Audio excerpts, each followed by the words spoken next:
5 दिसंबर 2020 को नई दिल्ली में केंद्र सरकार एवं किसान संगठनों के मध्य हुई वार्ता का असफल होना एक तरफा किसानों की हठात्मक शैली का परिणाम है। भारत के किसान संगठन गाए बेगाए निश्चित रूप से किसी राजनीतिक षड्यंत्र के शिकार होते जा रहे हैं तथा विपक्षी दल जिन्हें वोटगत लाभ तथा सत्ता में वापसी की चिंता सता रही है, वो किसानों को मोहरा बना रहे हैं। इस बात का सीधा सा प्रमाण है, हाथ कंगन तो आरसी क्या। प्रमाणों के लिए बहुत से तथ्यों तर्कों की जरूरत नहीं होती है, प्रमाणिक तथ्य एक ही खूब होता है। किसानों का यह हट पकड़ना कि हम तीनों विधेयकों को, बिलों को केवल रद्द करवाना चाहते हैं, यह अपने आप में सिद्ध करता है कि उनके पीछे कुछ ऐसी ताकतें हैं जो प्रधानमंत्री श्री नरेंद्र भाई मोदी की लोकप्रियता, उनकी जनप्रियता तथा उनके जन कल्याण की नीतियों को पसंद नहीं करते हैं। और वो तत्व किसानों के पीछे कहीं न कहीं खड़े हैं और ये बात आगे जाकर सामने भी आ जाएगी।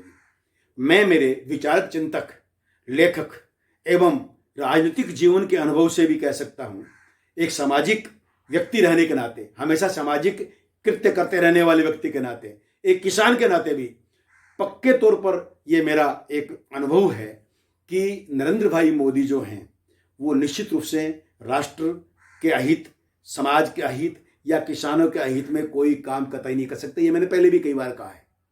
कल जो वार्ता असफल हुई है, इसके पीछे विपक्षी दलों का या कुछ अन्य षड्यंत्रकारी तत्वों का हाथ होना, किसानों के साथ कुछ अदृश्य में, नेपथ्य में लोगों खड़ा होना, यह अपने आप में प्रमाणित करता है किसान तीनों बिलों को रद्द चाहते हैं, वो अपनी मांगों को पूरी नहीं करवाना चाहते हैं। किसानों की शिकायतों को, किसानों को, उन विधेयकों की कमजोरियों को, उन विधेयकों में जो उनको कमियां दिख रही थी, उनको जब सरकार पूर्ण रूप से दूर करने को तैयार है तो रद्द करने की बात कतई लोकतांत्रिक नहीं हो सकती। एक तरफ किसान आंदोलन को अपना लोकतांत्रिक अधिकार मानते हैं और अधिकार है, दूसरी तरफ लोकतांत्रिक तरीके से ही अपनी मांगों के माने जाने के बावजूद एक हट पकड़ के बैठते हैं। तो ये एक बहुत बड़ा विरोधाभास है और इस विरोधाभास में जाने अनजाने राष्ट्रघात जैसी, राष्ट्रद्रोह जैसी तथा मैं यूं कहूंगा सामाजिक वैमनस्य तथा कानून और व्यवस्था को भंग करने जैसी स्थितियां खड़ी है और उन स्थितियों को रोकना किसी और का काम नहीं, सरकार का काम है। मैं बार बार अपील करता हूं किसान संगठनों से, एक किसान होने के नाते, एक सामाजिक प्राणी होने के नाते, कि वो सोचे कि क्या उनका यह आचरण कि वो रद्द ही किया जाए। अरे भाई, हम लोगों की जो मांगे हैं, हम लोगों को जो सरकार के से उस विधेयकों के संबंध में जो शिकायतें हैं, उन शिकायतों को दूर करने में सरकार अगर 100% आगे बढ़कर आती है तो रद्द करवाने का ही जिद क्यों। कानून बनाने तथा कानूनों को लागू करने, समय, परिस्थिति, देश काल के हिसाब से राष्ट्र को एक नई दिशा में ले जाने, जन समुदाय के स्तर को ऊंचा उठाने, राष्ट्र की प्रगति और विकास करने, किसानों का स्तर और किसानों की आर्थिक दशा और सामाजिक दशा को बदलने के लिए सरकारें कानून लाती रही, आगे भी लाती रहेगी। तो इसका मतलब यह है कानून सरकार ला ही नहीं सकती, या लाए तो सरकार को हम भीड़ के बल पर झुका सकते हैं। मैं किसान नेताओं से एक आग्रह करना चाहता हूं, सरकार हमेशा अभिभावक की तरह होती है। सरकार अभिभावक की तरह होती है। कई बार अभिभावक भी गलत निर्णय ले लेते हैं, जैसे बच्चे को किसी अन्य कॉलेज में भर्ती करवाना चाहिए लेकिन अन्य कॉलेज में भर्ती करवा देती है। कई बार अभिभावक ऐसा कर बैठते हैं, बच्चा फैकल्टी साइंस मैथमेटिक्स का होता है और वो साइंस बायोलॉजी दिलवा देती है। उसके बाद में अभिभावक से जब आग्रह किया जाता है, 4 रिश्तेदार समझाते हैं, तो बदल के वापस उसको मैथमेटिक्स में ले लेते हैं। तो यह बात तो ठीक है, लेकिन सरकार जो अभिभावकीय स्वरूप में खड़ी होती है, सरकार के हाथ बहुत लंबे होते हैं, सरकार की पहुंच बहुत लंबी होती है, सरकार के अधिकार बहुत लंबे होते हैं और वो अधिकार कोई सरकार को किसी ने बपोती में नहीं दिए होते हैं। जन समुदाय के बल पर जीत कर सरकार बनती है। हमारा संविधान जो है सरकार को ये शक्तियां देता है, उन शक्तियों के अंतर्गत बिल बनते हैं, विधेयक बनते हैं, कानून बनते हैं। उनको रद्द करवाने की जिद लोकतांत्रिक नहीं हो सकती, उचित नहीं हो सकती। यह हम आत्मचिंतन करें, हम सब किसान सोचें, किसान संगठन सोचें।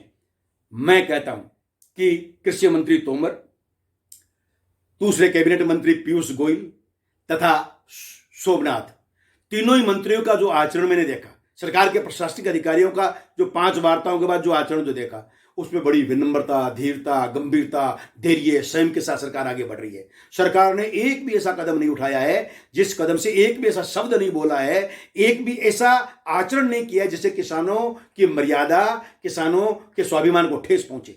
यह अपने आप में बहुत बड़ी बात है। पूर्व में भी सरकारें आती रही है, पूर्व में प्रधानमंत्री बनते रहे हैं, गवर्नमेंट सरकारी आंदोलन होते रहे हैं। क्या किसी आंदोलन को इस प्रकार, इस दृष्टि से किसी सरकार ने आज तक लिया? शाहीन बाग में एक राष्ट्रघाती आंदोलन था, प्रत्यक्षता राष्ट्रघाती आंदोलन था। किसानों का आंदोलन उनका हक है, उनका अधिकार है। मैं भी किसान उस नाते उस आंदोलन के साथ हूं। लेकिन शाहीन बाग में हमने सबने देखा कि एक अलोकतांत्रिक तरीके से एक राष्ट्रघात जैसा आंदोलन था। उसमें भी इस सरकार ने बड़ी विनम्रता, धीरता और धैर्य के साथ में लंबे समय तक लोकतांत्रिक मूल्यों की रक्षा की, चाहे उसके पीछे पक्ष कैसे ही गलत नीति वाले भी क्यों न हो, लेकिन लोकतांत्रिक मूल्यों की सरकार ने रक्षा की। इस आंदोलन में भी जो वार्ताओं के दौर चले हैं, और जिस प्रकार सरकार का लचीला रुख है, सरकार जिस प्रकार झुकने को तैयार है, सरकार जिस प्रकार सब कुछ बदलने को तैयार है, उससे सिद्ध होता है सरकार अपनी पारी बहुत अच्छे से खेल रही है। और किसान संगठन, मैं किसान होने के नाते, एक शुभेच्छु होने के नाते, अपना होने के नाते किसान संगठन के नेताओं को कह रहे हैं, हाथ में आई बाजी को जाने मत दो। अभिभावकों से एक बच्चा लड़ता तो है, जनता जनार्दन सरकारों की मालिक भी होती है, और जनता जनार्दन द्वारा बनाने के बाद वो सरकार अभिभावक भी बन जाती है। दोनों भूमिका अलग अलग है। जनता की ही सरकार होती है, यानी जनता की ही सरकार है। लेकिन जब सरकार बना देते हैं, उसको अधिकार दे देते हैं, उसको हम एक काम सौंप देते हैं, तो उसके बाद में वो ही सरकार हमारा नेतृत्व करने वाली भी बन जाती है। ये हट मत पकड़िए, ये हट उचित नहीं है। अगर किसी किसान को या किसी भी आंदोलन को या किसी भी व्यक्ति को यह भ्रम हो जावे कि भीड़ बल पर या बाहुबल पर हम सब कुछ मनवा सकेंगे या सब कुछ मनवा के हम जीत जाएंगे, मैं तो यहां तक कहता हूं कि अगर तीनों बिल भी किसानों ने अगर रद्द करवा दिए तो भी किसानों की हार होगी, क्योंकि लोकतांत्रिक चेहरा किसानों का समाप्त हो जाएगा। किसानों का हट, किसानों का एक जिद्दी रवैया जो है, उसकी अगर जीत भी होगी, वो जीत बहुत बुरी होगी। सह हृदयता अपनाइए, विशाल हृदयता अपनाइए, खुला मन, खुली सोच अपनाइए, खुले से अगली वार्ता में सरकार के साथ में 9 दिसंबर को बैठिए, और जो राष्ट्र हित में, जनहित में, किसानों के हित में, इस राष्ट्र के प्रगति और उन्नति के हित में समाधान निकलता है। और उसमें दोनों ही पक्ष, यानी सरकार, किसानों की सरकार का बार बार दावा है, और सरकार की मंशा पर, खासकर प्रधानमंत्री श्री नरेंद्र भाई मोदी जी की मंशा पर संदेह करने का कोई कारण नहीं बनता कि हम जो कर रहे हैं वो किसानों की उन्नति, प्रगति और उनका जीवन स्तर ऊंचा उठाने के लिए कर रहे हैं, उनके आर्थिक स्थिति को मजबूत करने के लिए कर रहे हैं। और ऐसे बहुत से कार्य उन्होंने किए हैं। इससे यह साबित होता है कि वो ऐसा ही करना चाह रहे हैं। फिर भी किसान जो शंकाएं प्रकट कर रहे हैं, जो शंकाएं हमारी जाहिर शंकाएं हैं, वो दूर करने को तैयार हैं। इतने में हमें मान जाना चाहिए, यह मान लेना कि बाहुबल, संख्या बल के आधार पर हम जीत जाएंगे, कुछ भी मनवा लेंगे।